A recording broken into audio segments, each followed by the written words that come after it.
Hello every one.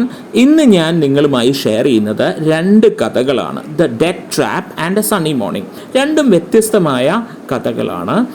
ഇവ രണ്ടും LLB സ്റ്റുഡൻസിന് 5 ഇയർ LLBക്ക് പഠിക്കുവാനുള്ള രണ്ട് വൺ ആക്ട് പ്ലേസ് ആണ്. രണ്ട് കൊച്ചു കഥകളാണ്. ഇത് എല്ലാവർക്കും ഇഷ്ടപ്പെടുന്ന തരത്തിലുള്ള കഥകളാണ്, വ്യത്യസ്തതയുമുള്ള കഥകളാണ്. അപ്പം ഞാൻ നിങ്ങൾക്കിത് ഇംഗ്ലീഷിലും മലയാളവുമായിട്ട് ആയിരിക്കും കാര്യങ്ങൾ പറഞ്ഞു പോകുന്നത്. ആദ്യം നമുക്ക് ദ ഡെത്ത് ട്രാപ്പ് എന്ന് പറയുന്ന കഥയിൽ നിന്ന് തുടങ്ങാം. hhmunro എന്ന ഫേമസ് ആയിട്ടുള്ള എഴുത്തുകാരൻ്റെ കഥയാണ് the death trap. Saki was the pen name of hhmunro, a prolific British writer of short stories and plays.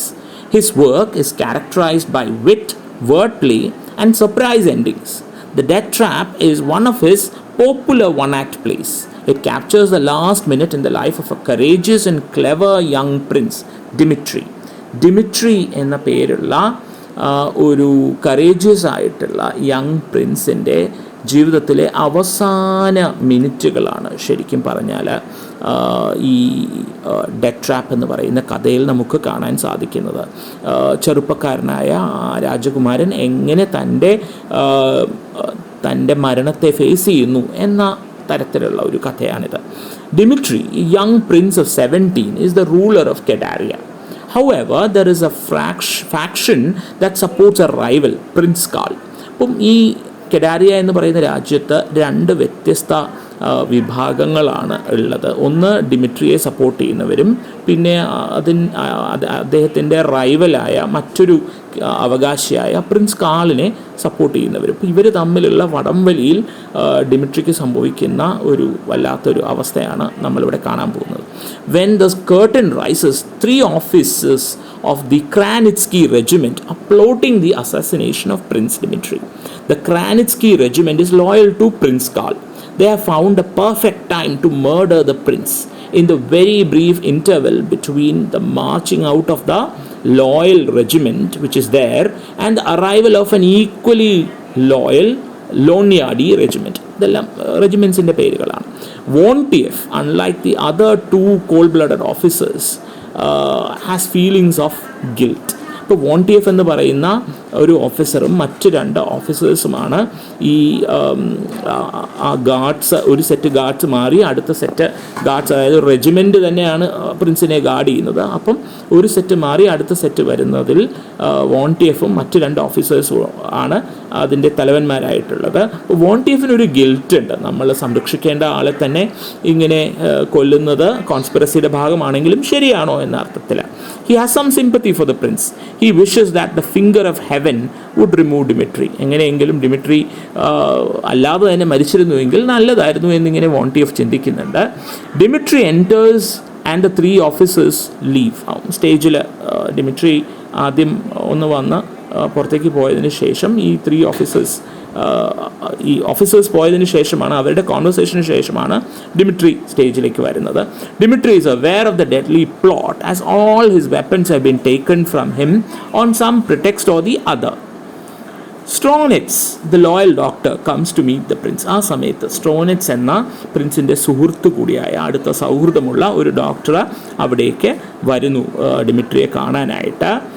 Dimitri tells the doctor that he knows he has very little time left. കുറച്ച് സമയമേ ഉള്ളൂ എന്ന് Dmitry അങ്ങോട്ട് സ്ട്രോണിറ്റ്സിനോട് പറയുന്നു. Stronitz is shocked to hear about the deadly plot and wonders how the prince can talk about his own death as if it were a game of chess. അപ്പോൾ ഇങ്ങനെ പ്രിൻസിന് ഇങ്ങനെ ചിന്തിക്കാൻ പറ്റുന്നു എന്ന് സ്ട്രോണിറ്റ്സ് അത്ഭുതപ്പെടുന്നു. Dimitri self control breaks and he speaks passionately about his desire to live and enjoy life. ആ conversation മുന്നോട്ട് പോകുമ്പോൾ മരണത്തെ ചെറിയ തോതിലെങ്കിലും ഒരു ആശങ്കയോടെ രാജകുമാരൻ കാണുന്നുണ്ട്. പക്ഷെ അതിനെ ഓവർകം ചെയ്യാനാണ് ശ്രമിക്കുന്നത് എന്ന് നമുക്ക് ആ സംസാരത്തിൽ നിന്നും മനസ്സിലാക്കാൻ സാധിക്കും.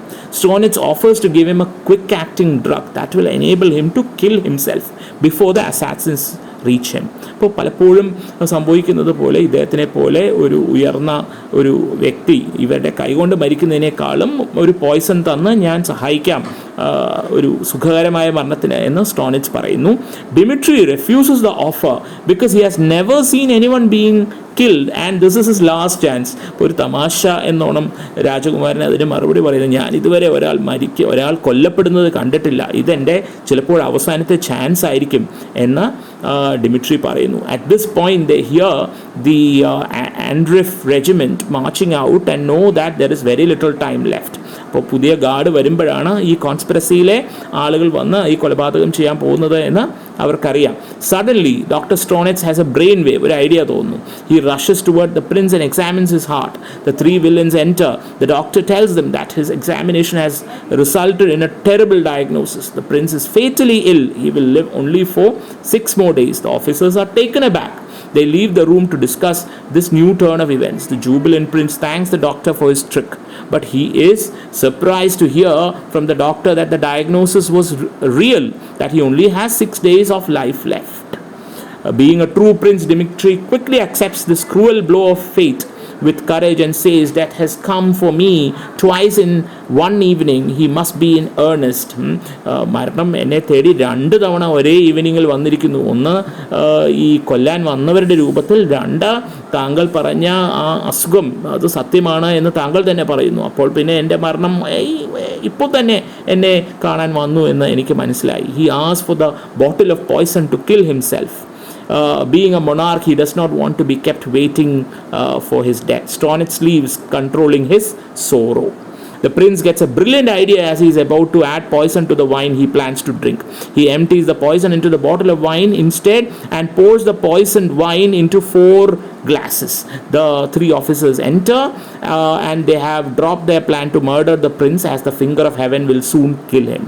Dmitri offers them the wine. They drink without any suspicion and they collapse. Dmitri tells them that they are about to die and that he will march into the next world at the head of his loyal guards. Before he dies, he is able to ensure the death of the 3 wicked men. അങ്ങനെ ഡിമിട്രിയുടെ